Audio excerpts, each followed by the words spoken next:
గత ప్రభుత్వం అప్పులు చేసి వెళ్ళింది అంటున్నారు. అప్పులు చేసి వెళ్ళిన మాట వాస్తవం కావచ్చు, కానీ అప్పులు ఉన్నాయి అన్న సంగతి చంద్రబాబు గారికి తెలిసిన విషయమే. తెలిసే కూటమితో జత కట్టారు కాబట్టి ఈరోజు ప్రజలు ఆశలు పెట్టుకున్నారు. బీజేపీ అక్కడ అధికారంలో ఉంది, మీరు కూటమి పెట్టుకున్నారు. 25 ఎంపీలు వాళ్ళకే బుడిగలు చేస్తున్నారు.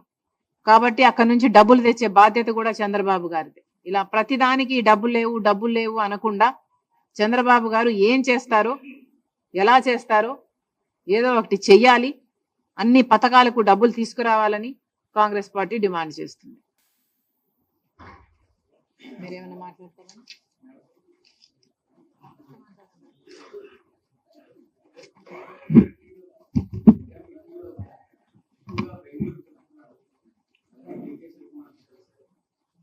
వాస్తవం లేదా?